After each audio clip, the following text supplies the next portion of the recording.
You're watching It's Life Live with your hosts, Juan Lee and Oliver Marcel. Come join us for enriching, enlightening, encouraging, and thought-provoking conversation. Let's go.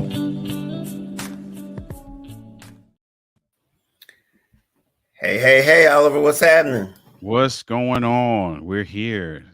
It's Wednesday again. I feel like we just did this Hey, that's like okay a day though. or two ago. So that's That, how fast these days have gone by. that's okay. That's all right. That's all right. It's a good time. It's a good Good time. time, indeed. Always, Hey, always down for some good combo. yeah, we're good. Hopefully, we'll have someone that will be participating with us in our conversation. For anyone that's out there listening, we want to welcome you to our It's Life Live streaming on Facebook, YouTube, LinkedIn, and it's on Clear Journey and also on my Wanley the Author YouTube channel. So we want to welcome you. And if you are here for the first time, please, or if you're a returner, we want to thank you for being here. But if you haven't in the past, please subscribe to those YouTube channels that you're watching us on or listening to us on. We would really appreciate that. And just to give you a little bit of a idea as to who we are, Clear Journey is a nonprofit organization, 501c, that basically supports individuals and families that are looking for answers in life, struggling. And we want to educate and give you resources that can allow you to live the best life you can so that you can navigate this thing called life. And it is just, I look forward to these times this night to be able to share the new information that we have with you here. So what do you say, Oliver? What's going on? Man, listen, we are enjoying this thing called life, being a participant in it. I'm learning some things about this navigation piece, right? There's some things that we have to do around our attitude, and it's the kind of things that we talk about all the time, right? And I think it will come straight into what we're going to talk about tonight as well. But I'm learning, man, how to position myself from an attitude, from a mentality uh, standpoint. I'm learning how to position myself in a way to enjoy the journey that that I'm on. So, and these conversations help, Yeah. without a doubt. One of the things that Clear Journey promotes, it's a better life, and it's about a balanced life.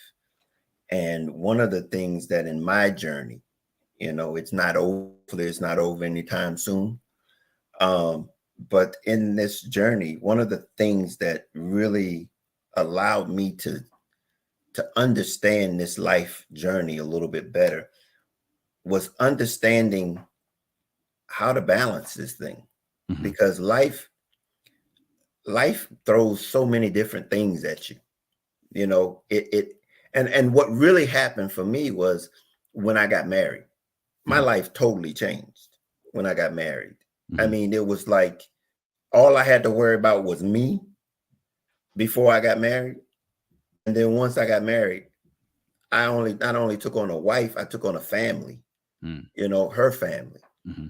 And then it was the things that she needed, the things that were important to her, the things that I needed to readjust some of the things that I was doing.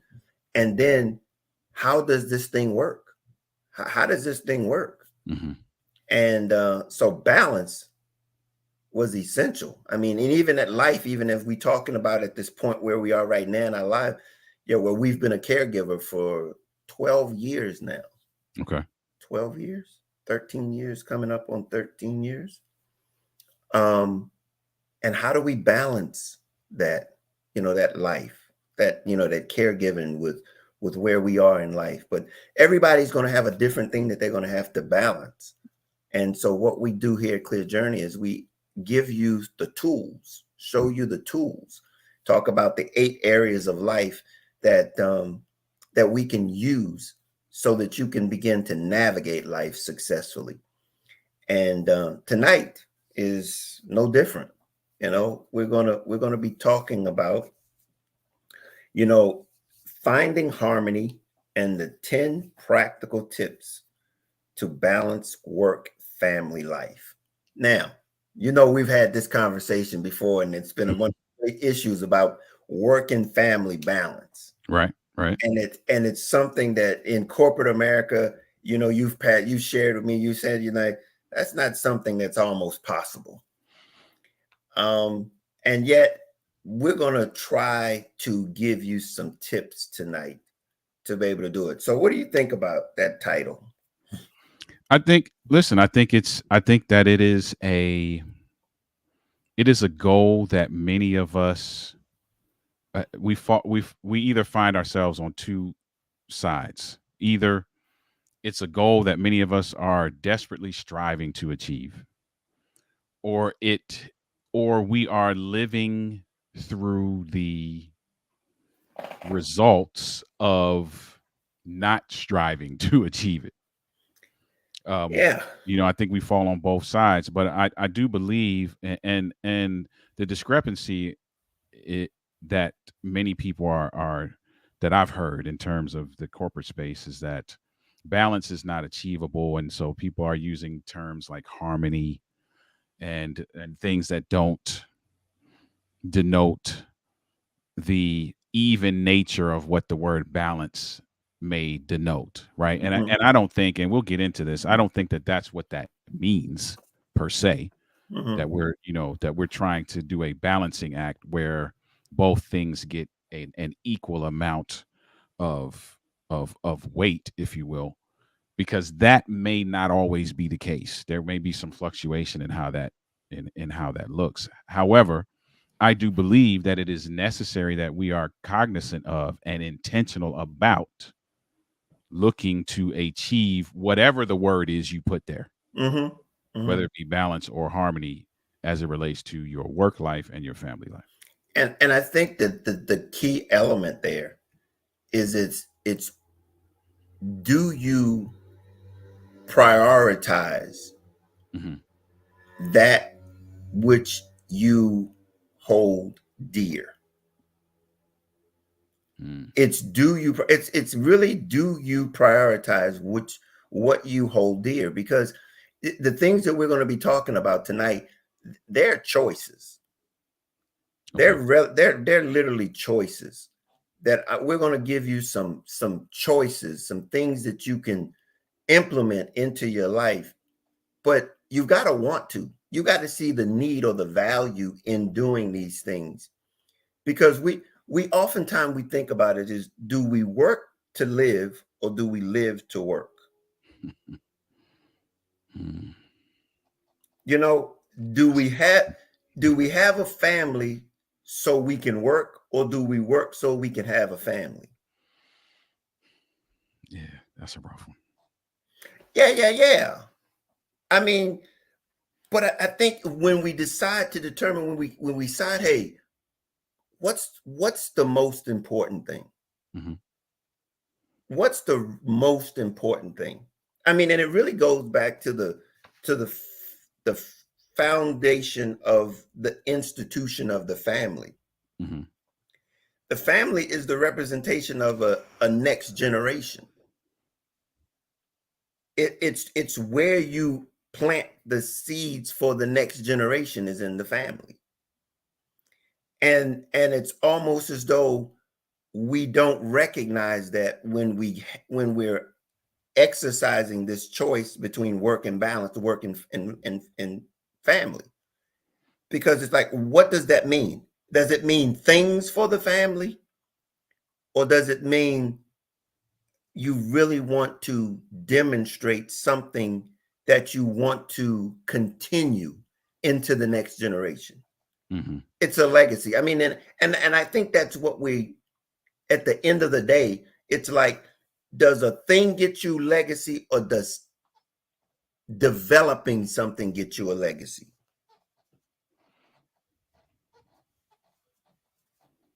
You know, Yeah. are they going to remember that I had this thing, or are they going to remember the attitudes, the mindset, the things that really mold you into being able to make a difference into the next generation, because you're sowing seeds into the next generation so that that generation will sow seeds into the next generation. And it's an ongoing cyclical effect. Or is it that I'm going to take everything I can and put it into this one moment? And it's that mindset. It's like, what are you going to do with it? You can't take it with you. It's talking about things. And what are those things? Right. Those things that you're providing to someone else, or you're working to get. You can't take them things with you, but you can surely invest attitudes into the next generation. The mindset of productivity, a mindset of making a difference, of being a vessel of improvement, instead of just, it's something we talked about a long time ago. It's about being it's either being selfish or selfless. And we've got to understand that this experience, it's what you're going to do. Are you going to be selfish, or are you going to be selfless? Yeah, I think, those are all really great things to consider that we should be considering. I agree. And it just makes me think too that most of what we even work towards achieving in the way of balance is often based on our ideology concerning what life should look like. And sometimes that's skewed. And some people are going to fight me on this, but I'll give you an example. So instead, I won't talk circles around it. I'll give you a real example. So we're in a day and age now where it is very important for you to be able to show that you are successful. There's a considerable level of grind that you have to exhibit. There are things that clearly show that you are successful. So I look at my space, right? I'm in the coaching space. So the successful coaches have a significant amount of high-end clients. They have a significant amount of go at your own pace clients. So those that are doing courses, they are speaking on several stages. They are able to market themselves in a way that puts them in a certain financial place, puts them in a certain status place, right?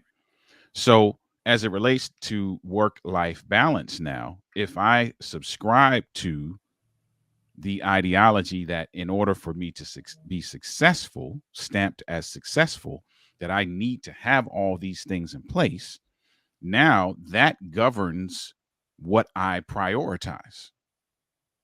So in order for me to get all those things, I got to put in a significant amount of work. That significant amount of work could potentially be at the expense of some other stuff. And I think that many of us fall into that category, from time to time for one reason or another. And that sometimes is the thing that offsets our balance. Well, yeah, I mean, you've basically placed it at the foot of the ideology. And I would go to say that you're absolutely right. It's a flawed ideology. Because at the end of the day, that ideology gets you what? What does it get you? I mean, it gets you compared to someone else. If that's the ideologies you have, then your identity and your self value is placed on somebody else's journey. And some may argue that. Some may argue that it's not so much that it's placed on somebody else's journey as much as it is, and maybe they don't even know that that's what they're doing, but we've we've instituted a particular standard for all of these various segments of life. So in the Mhm. business world per se, there's this standard of what achievable success looks like. So it's not so much that I'm comparing myself to you because you're successful, but I'm comparing myself to the standard. And so I'm trying to reach the standard. I saw Juan did everything he had to do. He's killing the game. He's reached the standard. Here's the standard. I'm going to continue to claw until I get there. And that clawing now causes me to dismiss some of the other things that should also hold priority. Well, but that's again what I'm saying is that there again is that comparison that it's the motivator, Hmm. and it's just like in this space that we both in this business space, and it's everybody's talking about seven figures. Six Hmm. figures ain't even that ain't even an issue, and it's that seven figure thing. Hmm. They now define that as success. Hmm. Seven figures. Is that what we are going to define as success? And that again is is that what success looks like? Because see, here's the point. You can have all of that, and what we're looking at is still unfulfilled. Hmm. I mean, Yeah, you can have it happens all. quite often. Happens quite often. You Now can have it all. I can't attest to that, but I hear that it happens quite often. Well, yeah, I mean, but my point of it, it's relative, to be honest with you. Hmm. Hmm. I mean, because if it's something that somebody else has attained, Hmm. and that's your goal is to duplicate that, Hmm. it's inevitable that you're going to probably, unless it is something that is really sincerely genuinely yours, you're going to compromise something to go after it, Hmm. Okay. because there's a cost for everything. Hmm. And then when you put that as being your objective, that's your goal, you can't, everything else is second. Hmm. And so if we look at work family balance, if you have that standard of I want to provide this, how many times have you heard, you know, especially men have gone back and they said the reason why I'm never at home is because you got a roof over your head. Now, I mean that's extreme in the sense of yeah, okay, yeah, but how does that equate? That doesn't equate, Hmm. you know, because these things are essentials. These are necessary. A roof over your head, food on your plate, clothes on your back. Those are rudimentary things, rudimentary things. They're not optionals. Hmm. It's not like I got 12 pair of Jordans in the closet. No, those are mandatories. I gotta have some food. I gotta have clothes. I gotta have shelter. After that, where are we prioritizing? Is it the Jordans? Is it the Rolexes? Is that what we're prioritizing at the expense of the family? Yeah, it's definitely something to think about. The priority piece, I think, is big. I think the other thing, and I don't, you can really skim over this what I'm about to say because I don't want to derail the conversation. I know we got some things we want to share. Um, the question now becomes how do we prioritize in a way that doesn't X us out of opportunity, right? So let's say, for example, here's the standard of success. It's seven figures. to use what you were talking about earlier. Mm-hmm. So I'm constantly on the grind. I'm pushing, I'm gunning, I'm kicking to get these 7 figures. That's my top priority, because what I feel like is that reaching that will now be a trickle down effect to all the other priorities. My wife will be good. The kids will be good. I'll be able to create businesses for them. I'll be able to create legacy. I'm thinking all these things, right? Mm-hmm. But if I'm chasing that at the expense of family, and I come to the realization that, okay, I should be balancing out my priorities a little bit better. How do I do that and not feel like now I'm balancing out my priorities at the expense of potentially experiencing success? Because I think that's a real concern for some folk. Hey, listen, I hear what you're saying,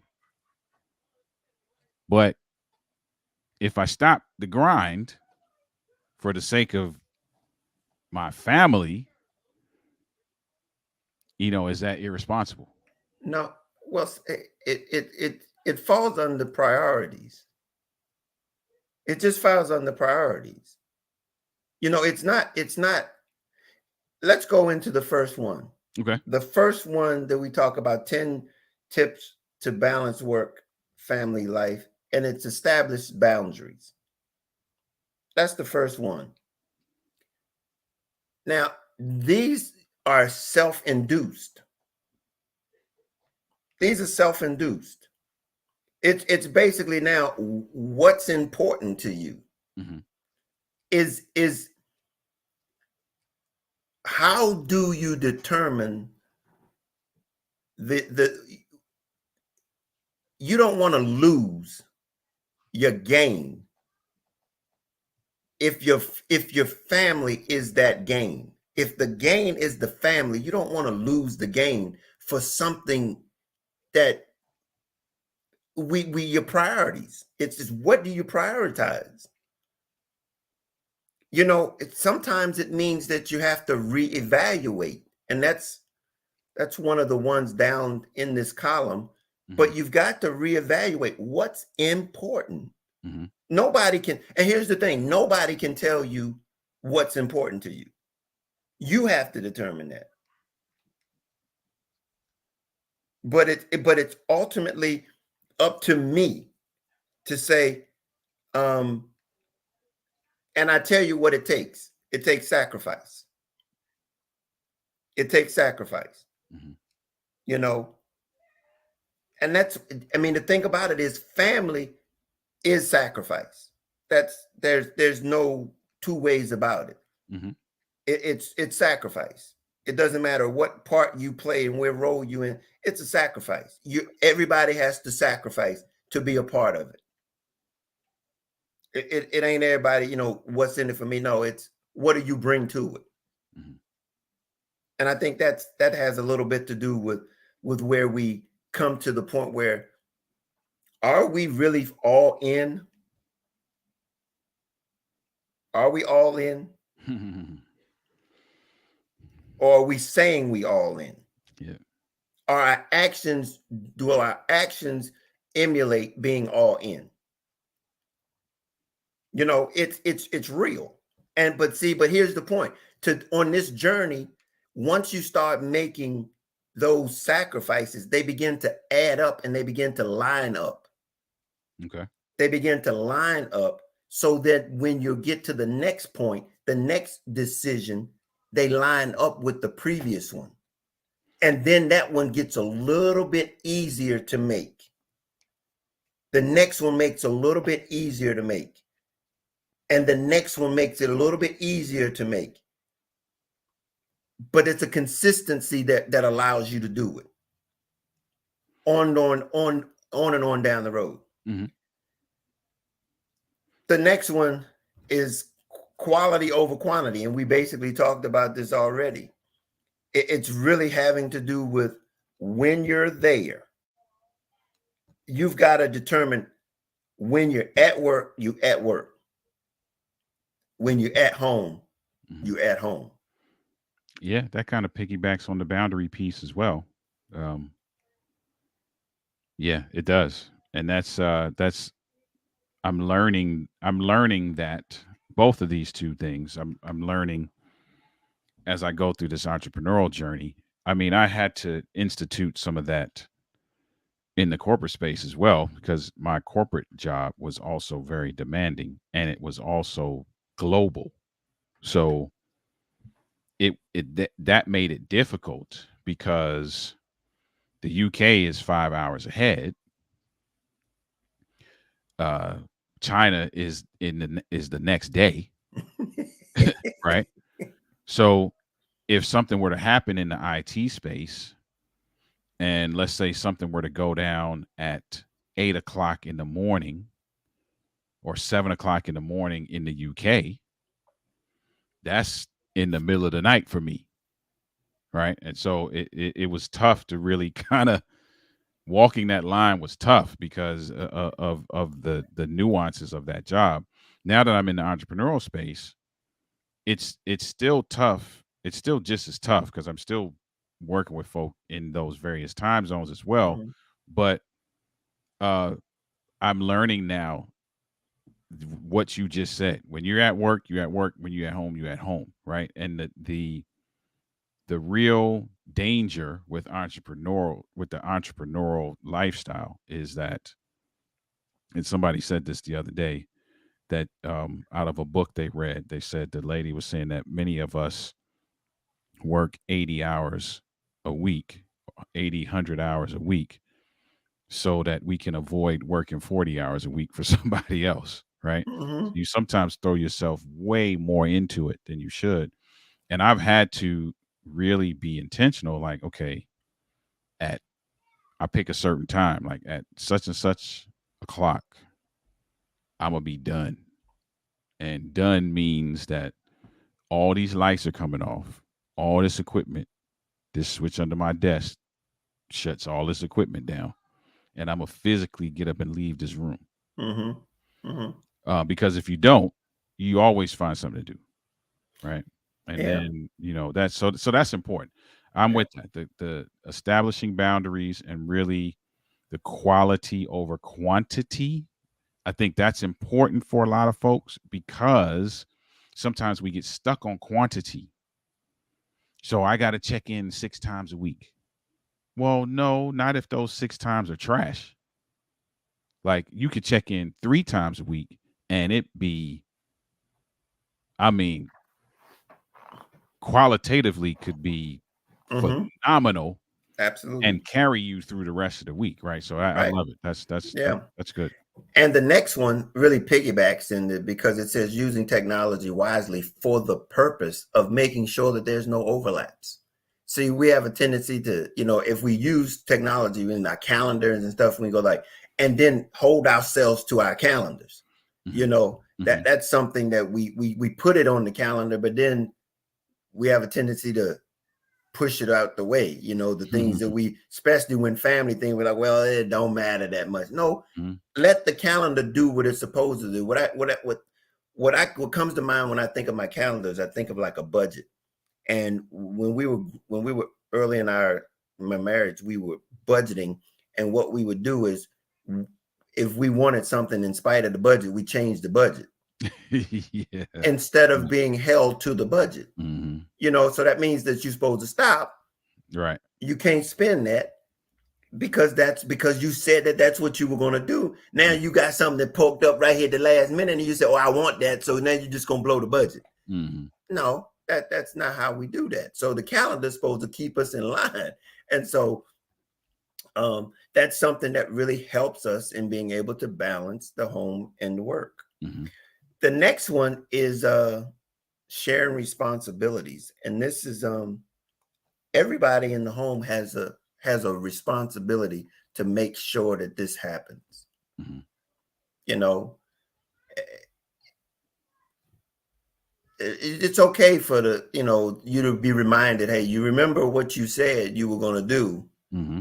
tomorrow, and instead of not being there to help through the responsibility, and then when you don't show up, oh, I knew you wasn't going to show up. Mm. Wow. you know but everybody got to be in it together. You're like, you know, he's doing or she's doing some things, and it's taking a lot of her time and energy and stuff. And hey, just want to remind you, hey, this is what we got planned to do tomorrow. This is what we're doing later on, and that means you're in it together. Yeah. You're sharing responsibilities for this time for the family. Yeah, nothing wrong with some gentle reminders. Yeah. Dog, you just basically talked about this as being present. Number 5 is just being present. Whatever that takes.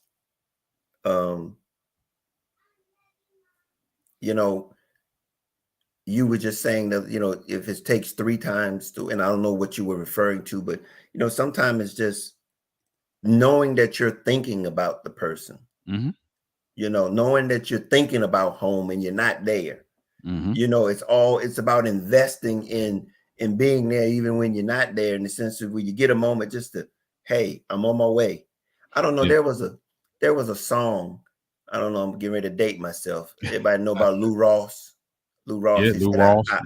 I see you when I get there. Mm-hmm. And the song starts off. He talks about I'm getting ready to go home, and I'm gonna call this lady and see if there's anything she needs before I get there. Mm-hmm. Because when I get there, I ain't coming out no more, but it's just on my way. I'll see you when I get there. I'm gonna, call her first and let her know, hey, anything you need. Yeah. And that's important. And that brings up a good point too, as it relates to prioritizing, right? Don't, and I tell this to couples all the time, like, don't leave anything to chance. Like, use your family as a resource. So they can tell you, hey, this is what we appreciate. This is what quality time looks like, or this is what prioritizing us looks like, or this is, whatever it is that you're trying to achieve. You don't necessarily have to wing it. You can, use your spouse, use your kids, use your whoever it is that's on that priority list, use them as a resource to give you an idea of how you can win. Yeah. It's no better way to win than having, all the answers given to you, right? No better way to pass the test than having the cheat codes, the cheat sheet. Look, there you go. The next one is, again, the one that's really significant, and it really piggybacks a little bit about sharing responsibility. But on this one, it's open communication. It's like letting home know what you up against at work. Okay.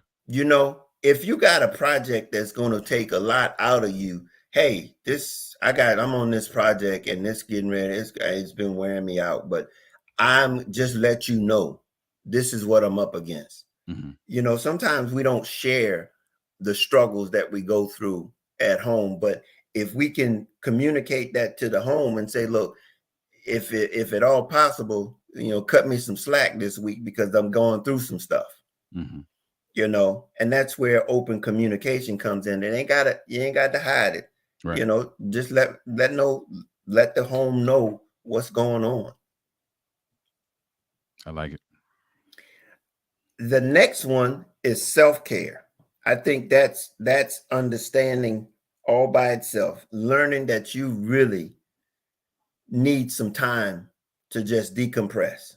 Mm-hmm. Sometimes we run out of work into home and everything is still wound up at work, and it ends up falling out at home. It ends up spilling over. Yep. It spill over at home. And sometimes I remember, my wife, she had long days when she was working, and we worked different schedules. And so when she came home, she would always tell me, I need some time to decompress. Mm-hmm. I need to decompress. And I understood that more than, it took me a while to get there. But ultimately I understood, because, my job, I worked evenings. I didn't have to deal with traffic going to work. Mm-hmm. I didn't have to worry about traffic coming home from work. She drove traffic going to work, coming back. and she had to work. Mm-hmm. You know, her days were a whole lot longer than mine. And she would oftentimes say, I just need to decompress. Yeah. I need to just decompress. And that's something that I understood. It took me a while, don't get me wrong. It took me a while to understand that because we worked different kinds of jobs. Mm-hmm. But to understand that self-care is like, look, I need some of my time. Yeah. You know? Yeah. That's important. That's important to get that, because that is a, I feel like that's a crucial piece to your overall well-being. Mm-hmm. So Mm-hmm. your ability to even approach this subject in a way that's going to be beneficial to you and those around you Mm-hmm. is wrapped in your in how your capacity and your mental load and what that is and how heavy or light it is and what your mental health looks like and your well-being overall, and self-care is a contributor to to balancing that out so that you can balance out other things. So that's good. Yeah. The next one is flexible working, flexible work schedule. Now, I don't know if this flexible work schedule is something that's very interesting now, because that flexible work schedule now has gone to the point of working anywhere you want to work. If there's a possibility, they've got people who work in, we started this, it got real big here since the pandemic. Everybody was working from home, and now that's almost a normal in many instances with our society as it relates to work-life balance. And I guess the question is, I guess I asked is that because my job, I can never work from home. I was Mhm. in law enforcement and doing stuff like that. We had to go in and do the stuff. But how does that impact how you are viewing, for example, working as an entrepreneur now, working for yourself? Is that different than working at home, or is that the same as working at home? Well, I think for me it's the same as working at home. So I kind of went in, I transitioned. So because of the pandemic, during the pandemic, I was still in the corporate world. In the pandemic, obviously, corporate bit the buildings shut down, and so we're home. So my transition felt very much the same, just with a different set of duties, because I went from sitting at this desk working for a company to sitting at this desk working for myself, right? And so I had already kind of established what the at home routine looked like. My wife, who is still in the corporate space, has been working from home. Like the pandemic was not a new experience for her. Her team has been working from home for the last several years. Mm-hmm. It's just been set up that way. And so we had kind of established what that rhythm looked like. We already had to be kind of intentional about when our days ended and started and the date nights and all of that. And so it wasn't a difficult transition for me. It felt very much the same, just my duties changed, Mm-hmm. Mm-hmm. somewhat. So, Well, that works into the flexible work schedule, just being able to have that flexibility to do mm-hmm, that. mm-hmm, And then also with the timing that you're doing it, because, right. as you've talked about, if your clients was in, other side of the world, I Mm-hmm, mean, you were working, that time was flexible anyway. Whereas is right. that when the client was available, that's when you were available. Mm-hmm. And that So, pretty much stayed the same for the most part. And again, just different industry, right? But still working with clients, working either with couples or working with individuals. Your corporate folks are going to always be during a certain time frame. Often your couples are corporate folks, so they either prefer uh, evenings or Sundays. So I still had to have that same level of intention around my schedule, mhm, because there would be times where her day might be done, or I might have a window of flexibility during the quote unquote business hours, but she didn't. And then when her business hours are over, now I may have a client at 7 p.m. or 8 p.m. or, like that kind of thing. Mhm. So it still remained the same. It was just a different industry. So that level of intention around balance and harmony, I still Mhm. had to, all of these things you're sharing, still, I couldn't lax on them at all. Yeah. Yeah. And number 9 is interesting because this is where you reassess regularly. It's basically reevaluate, look at the situation and say, okay, is it working? Is it working? Intentionality gets you to that point. Hmm. If you're intentionally trying to do something and you feel like this ain't working, Hmm. it's really having to reassess that and go, okay, it's not working. Let's try something different. Yep. And that's, Some adjustments. yeah, because by no means do you want to put something in place without evaluating whether or not it's working or not. I mean, just doing it because you've been doing it and that's the old way it's always been done. No, let's stop and look at it, because even if you've done none of these beforehand, just stop and look at your situation. Is it successful? Are you taking the right perspective as to the family versus your business or your work? Hmm. Is it is what you're seeing what you want to be seen? Is the results that you're seeing the results that you want? That's what that's all about. Yep.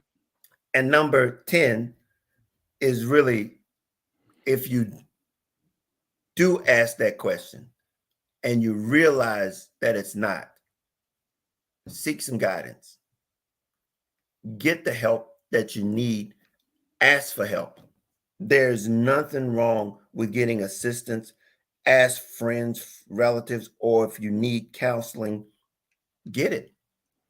Because that's ultimately the thing is that many of us don't seek the help for the guidance because, and I have to say this, we don't see anything that's wrong. Hmm. Yep.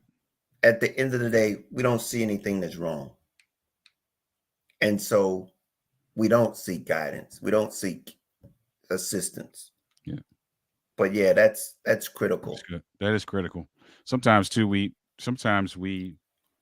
may see something that's off, but we figure out some way of justifying why it should be off. And so we don't seek any guidance. You know, Mhm. hey, I know I wasn't able to spend time with you, but hey, like you said in the beginning, hey, I know I wasn't able to spend time with you, but hey, I've been grinding, man, to make sure you good. So now I'm justifying the fact that I'm lowering the priority. Mm. Uh, Yeah. So let me just say that those are the 10 suggestions, the practical tips to balance work family life. And I know it's probably it's all based on choices. mhm, What is it that you want your family to represent? What is it that your job, your work, they're not one and the same. They're two separate entities that needs one for the other one. mhm. And it goes back to the statement again, do you work to live or do you live to work? You know. It's good. So how about this, Oliver? I would like people to know about something that we got coming up. All right. And it's called our Harmony at Home webinar. It's going to be in November. And I know that there's going to be panelists there that you know very well, because you are a part of it. And I think you have something to share with the audience that you and your spouse has put together for us to talk about Clear Journeys Harmony at Home webinar coming up next month. Let's do it. What's up, family? Hello, everyone. I'm Oliver. I'm Denise. And we make up Denali, and we're excited to share with you that we are going to be a part of a special event that we want you to be a part of. Yes. It is a webinar entitled Harmony at Home, Strengthening Family Bonds Through Health and Wellness. Yes, and that is on Saturday, Indeed. November 4th at 6 p.m. Eastern Standard Time. Listen, you can go to clearjourney.org to register. We're going to be talking about how to build and strengthen bonds within the family. That's so important. You should be strengthening the bond in your family, right? Definitely strengthening or maintaining that strength if it's already there. Definitely important to be doing that. It is. So we're going to share some practical ways that you can do that. We have what we call a bonding hack, if you will, that we would love to share with everybody there. So make sure you go to clearjourney.org, register for this webinar. We want to see you there. See you there. Know anybody there? Yeah. Look vaguely familiar. Yeah. Hey, there. Oliver and his wife are going to be a part of the webinar, and we're looking forward to it. And we want to invite you, those that are listening, and those who know others that would like to know how they can build stronger families, to come out and join us on November the 4th at 6 p.m. All it takes is going to clearjourney.org and registering. We're going to have a roundtable discussion so that everybody will have a time to share, and we're going to have questions and answers, and we're going to have raffles. We're going to be raffling off some time to spend with the panelists on an individual basis. So if you're interested and you're looking forward to some good information about building stronger bonds in your family, register. Go to clearjourney.org. We're going to have 2 other panelists there. And the other ones are going to be a wellness and a fitness trainer, and another one's a psychologist. They will be there also. And we are looking forward to it. I tell you, we've been working very hard trying to get this together. So we would like for you to really gather as many people as you can and join us. We really look forward to this opportunity to share the information that we've gathered for you guys. Oliver, anything else you want to say? No, I think that's good. I mean, I think what you've covered today is good. This is very timely for the event that's coming up, because part of that prioritizing so that you can get harmony at home is to be able to institute some of the things you've heard today, and some of the things that you will hear on the 4th as well. So that it's a very timely topic as it relates to how it ties into what's going to be happening on November 4th. Yes, absolutely. And for that, let's tell the people how they can catch up with you, Oliver. Indeed. So if you're a social media person, right beside my name right now, you see the handle. That is the social media handle everywhere. If you are a email person, you can email me at the email on the screen. If you don't know who I am a relationship building and men's enrichment speaker, author, and coach. And we just would love to have a conversation with you. It is my goal to do what's on my t-shirt. T-shirt says 2020 before hindsight. Help at least one person gain some clarity on the front end before they do something that throws off the trajectory of your life. Yep. And he is a strategic partner with Clear Journey. So by all means, look him up. And also, if you look to contact me, and like I said, I'm the founder of Clear Journey. And like I said, all we're here to do is to help you on your journey. I'm also a speaker, and I'm an author of the book called Love Made Simple, The Guide to Inner Peace, Contentment of Success. You can pick it up on any of Amazon, or you can go to my website, which is Wanley the Author, and get it. We're in the process of combining those 2 websites. So eventually you'll be able to find me only at Clear Journey. But if you could, that would help us tremendously by supporting Clear Journey, because everything goes to better and to help us facilitate content and information so that it can better help the listener live their best lives. So if you want to contact me personally, just info@clearjourney.org, and I would be happy to help you and share with you additional information about our nonprofit. And feel free to go over there and be a part of us. Support. We need your support. So if you could go over there and find something, just a level that you could be a part of us, give us a donation. We really appreciate it. We're here every Wednesday night. And also, again, we have a podcast called Clear Journey. You can also go to clearjourney.org. It's called It's Life. Go to clearjourney.org. It's a YouTube channel. You can see our previous first season of podcast there. And we look forward to seeing you next time. And as always, we can't change life, but we can surely help you navigate it. Until next time, we'll see you then. All right. Later.